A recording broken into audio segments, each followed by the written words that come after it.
This episode of Blowout is brought to you by Meerman. It's back to school season, and whether you're learning or teaching or just driving someone there, of course you want to look smart. And there's no better way to convey that you are a very smart person than with a new pair of Meermans, one of the smartest footwear choices you can make.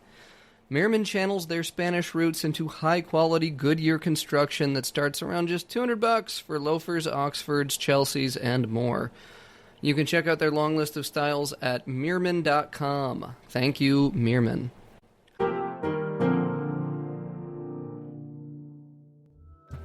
Hi, I'm David Shuck, and welcome to Blowout, the show where we explore one thing from watch caps to flip-flops and tell you all about why it's important, where it came from, how it's made, who's making them today, how to take care of it, and the real reason you're here. You saw an episode titled King of Leather and thought it was about leather fetishists. And to that, I'd say you're not exactly wrong, but probably not in the way you're thinking, because we do spend an awful lot of time and spill a lot of digital ink discussing the finer qualities of leather here at Heddles, and there is arguably no finer cut of leather than shell Cordovan. You may have seen it on a pair of loafers, a wallet, a watch strap, and immediately recoiled that it was over double the price of the calfskin or chromexcel equivalent. And still, there's a label they left stamped on the inside of the thing, and they have the gall to charge more for it. Well, get ready to come out of your shell as we get under the skin of the near mythical shell Cordovan leather today on Blowout.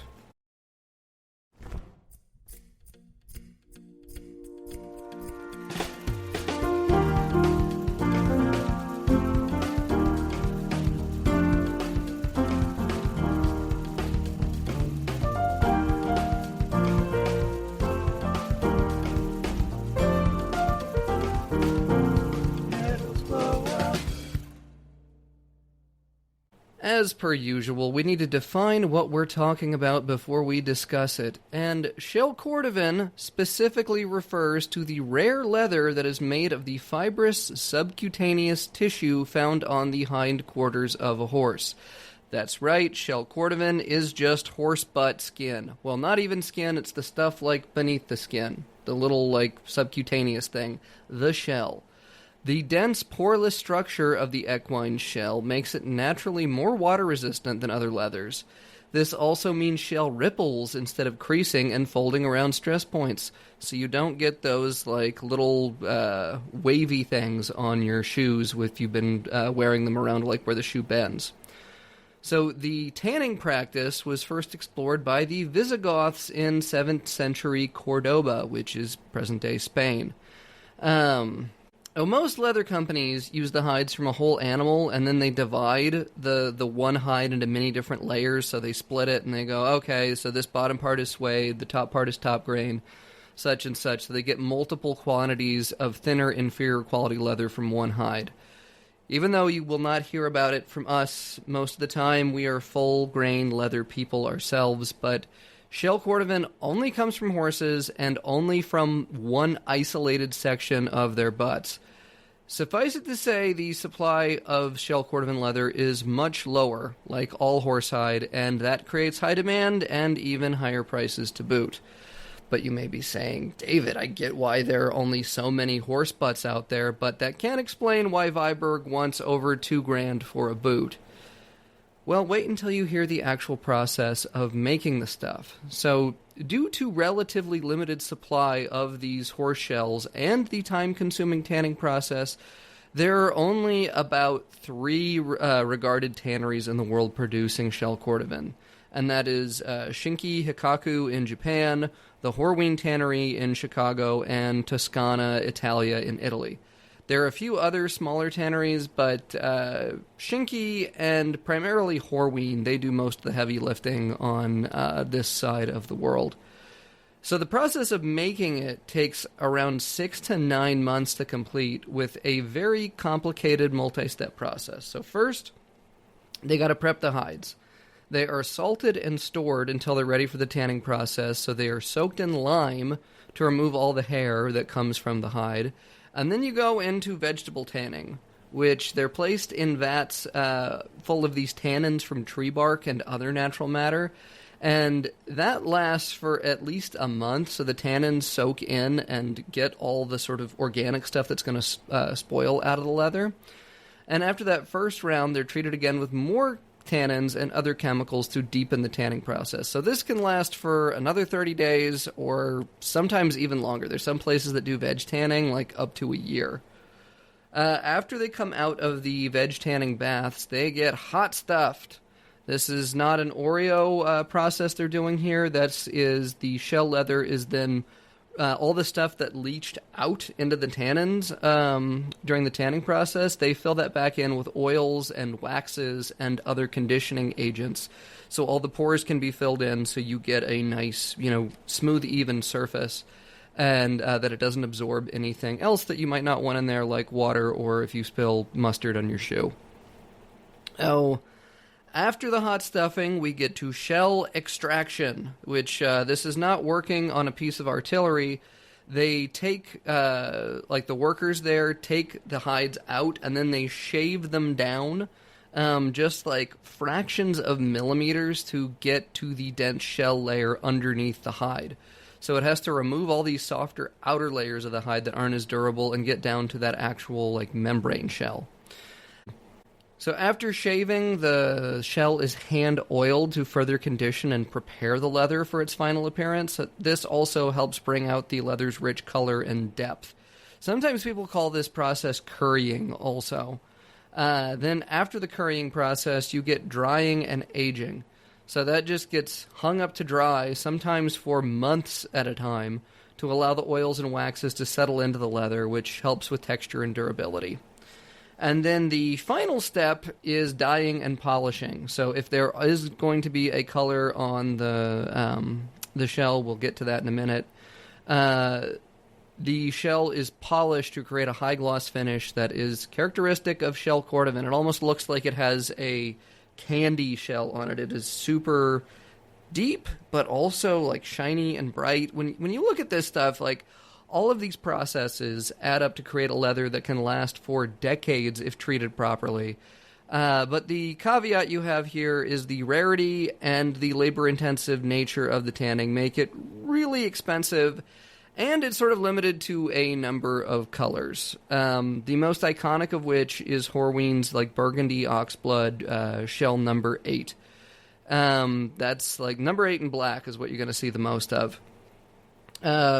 But there are many other colors, and the names have largely been chosen by Horween themselves. And when you hear the names, you might think of wow, these seem like a fun bunch of party people at Horween that enjoy a strong drink and a smoke when they're not on the clock. So first we've got natural, which is just sort of undyed. That's the color of the shell itself and the most for patina potential. And then we've got the vice colors, which are increasingly darker shades of pure brown. So we've got whiskey, and then bourbon and brandy shell Cordovan, amaretto shell Cordovan, cognac shell Cordovan, very classy, and then finally the darkest brown is a cigar shell Cordovan that's, almost looks black from first appearance, but it's just a really deep brown. Then we've got the colors, where they just named them the name of the color that they are, a little bit more straightforward. You got your standard black, green, navy blue, intense blue, which I'm a fan of, which is just like navy blue, but a little bit more vibrant. Viberg did a really cool run of intense blue shoes a while back. Then we've got mahogany, and then ultraviolet, which is another favorite of mine. It's like this bright raspberry fuchsia that I don't think anyone has the fortitude to make a pair of boots out of ultraviolet, but I would love to see them. And then finally, Horween has the number colors. So I mentioned number 8 before, which is that classic oxblood that's most recognizable. And then they've got number 2, which is like a brick red. Number 4, sort of a medium brown with a little bit of red tones. And then number 6, which is brown with like a crimson undertone. So shell Cordovan is really expensive, and there are about as many color options for it as there are for a new Honda Civic. And you may be saying, why would I even want a shell Cordovan shoe? Well, there are some big benefits as well as a couple drawbacks, but the pros in the pro column is that it is a very strong leather that can last a lifetime or more with proper care. My dad bought a pair of Alden saddle shoes in like 1985, I think, that were shell Cordovan. Still has them, still wears them. It's been over 40 years, and he doesn't really do much to take care of them. Because another pro here, there is a high level of luster without looking like it has been shined, meaning that shell Cordovan does a lot of good double duty. That you can wear it both casually and formally, and it doesn't really look out of place. I've got a friend that's had a pair of Alden Chukkas that are in number 8 shell Cordovan. He's worn them for like a decade, and they still look phenomenal. And you could wear those with a suit, or you could wear them with shorts. It's kind of crazy, like, how well Cordovan just sort of looks, and it always feels like it's in the right context. Shell Cordovan is also self-polishing. Remember that hot stuffing section that I talked about? Well, those oils, waxes, and fats within the leather move around with wear and friction and touch, which sort of shine itself. So you don't really have to do a lot of upkeep on these things. They also don't really crease, as I mentioned. They form ripples rather than creases. So, like, if you've looked at a pair of calfskin shoes or something like that down in the toe box where, like, your foot bends, you get this little, like, crease where it's all these, like, little micro folds. Shell don't do that. It just sort of rolls and has these ridges that look pretty neat. And it adds to the character and just sort of the overall look of shell Cordovan. So all this is to say they're extremely easy to care for and they last a long time. The cons section, they are very expensive. Very, very expensive, usually 50% or more, sometimes double the cost of the calfskin equivalent or the chromexcel equivalent of the same shoe. They're also decent with water protection, as I mentioned above, but they can get water marks on them just from like the way that the skin is. If water dries onto it, it can leave like a little sort of like I don't know how to say it. Like a little translucent like spot on it. That's easy to get removed, but it is something that people complain about with shell. And shell is very durable, but the denseness of it means like it's really, really great for lasting a long time with bends, but in tensile strength, it isn't as good because it's so dense. And so if you have a tear in shell Cordovan, that can spread really quickly. So just try not to tear your shell if you've got it. And finally, some folks complain about a tough break-in period on shell Cordovan, but kind of a subjective experience. And hey, if they're going to last 40 years, you only have to break these things in once. This could be the last pair of shoes that you ever have to break in. Which, you know, you're going to have to think of it that way because we're about to get into the pricing and some other brands that you can find shell from. So if you're sold on shell, here are some good manufacturers making it today. First up, it's our sponsor, Meerman. You were wondering until I would get around to talking about them. They are by far the most accessible maker of shell goods available today, and their Cordovan shoes are made with shell from Horween, Shinki, and Riccardo in Italy, and they have their own proprietary tannings of shell. They've got a waxy shell and a heritage shell that you can only find at Meerman, and you can get into a pair of shell loafers for $375, which is not cheap, but for shell, it is an absolute bargain. Their Chelsea boots, I think, are $425. Belts start at $135. You can find all this directly at Meerman.com, Meermin. Oh, next up is Alden, and you cannot mention shell without bringing up Horween and then Alden of Massachusetts, who are one of the last remaining OGs of American footwear. They've been making boots and shoes in Massachusetts since 1884, and they have a lot of their lineup that they offer in various shades of shell, including their own proprietary color, Ravello, which is sort of this like dark caramel color. It's nice. As I mentioned before, big fan of their online Chukka number 8. Someday I hope they allow mortgages on shoes so I can afford a pair, as they start at around $1,000. And you can find a lot of other fun special makeups in shell at Lost and Found, Clutch Cafe, and you can also occasionally find their seconds on discount at the Shoe Mart if you sign up for their email. Moving on is Crown Northampton. But if your style is a little more casual, check out Crown Northampton. They make arguably the world's best sneaker, and they were the first to make it worth putting shell cordovan on a sneaker, because their shoes are fully resolable, so those uppers can still live out their extremely long cordovan lifespan, but on a comfier pair of kicks. So everything is made in-house in Northampton, England, and is sold directly through their website at crownnorthampton.com. Their shell sneakers start at around $1,100, so again, not cheap, but you can find their offcut card and pen holders starting at just $170. These are pretty neat, so it's like a rainbow of all the different colors of shell that I mentioned above from the clicking that they do for their shoes. And yeah, those you can get a bit more affordably. But if all that is too rich for your blood, but you just gotta have a piece of that shell, look no further than Loyal Strickland, which is a Nashville-based workshop that makes like accessories and bags, and they can set you up with a shell keychain for the low cost of just $65. They also have more elaborate card holders and wallets if you're feeling a bit more flush. That's at their website, loyalstrickland with an I.com. And there are a couple other makers that you might want to look at if shell is your thing.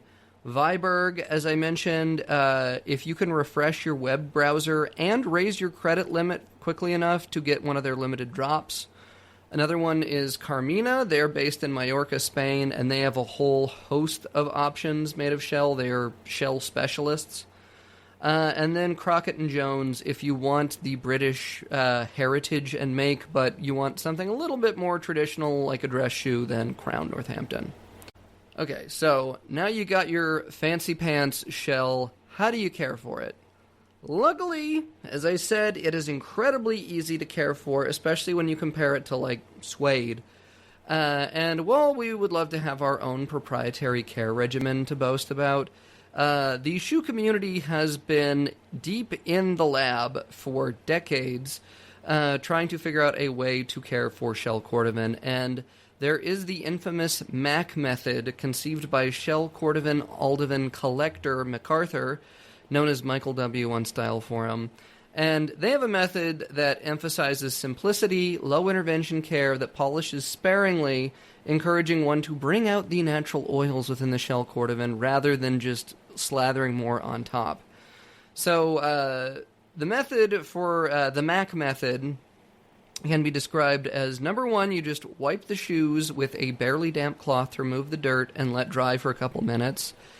Then number two, you insert the shoe trees, take a horsehair brush, and just brush vigorously along the uppers till your arms give out, maybe 5 minutes a shoe, and then you buff with a dry flannel cloth. Just dry. You just want to, like, force everything back into there.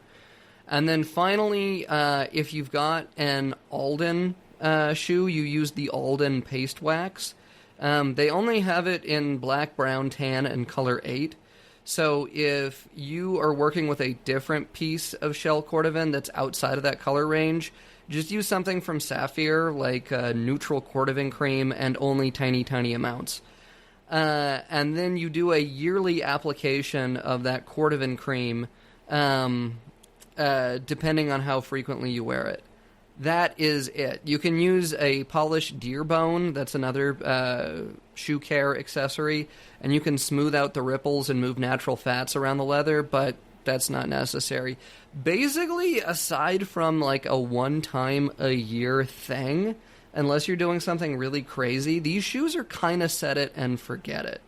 It's the high price tag, but you just do it all up front, and then you can wear these things and give them out to your grandkids. So that is the butt end of this episode. I hope you liked it and you were not too shell-shocked by all the fun facts I mentioned. If you liked what you've been hearing, please let us and other people know by leaving a review on whatever platform you happen to be listening on. It just takes a second. You can also reach out to us directly. Our email address is blowout@heddles.com, and you can find us on Discord. The link for that will be in the show notes as well.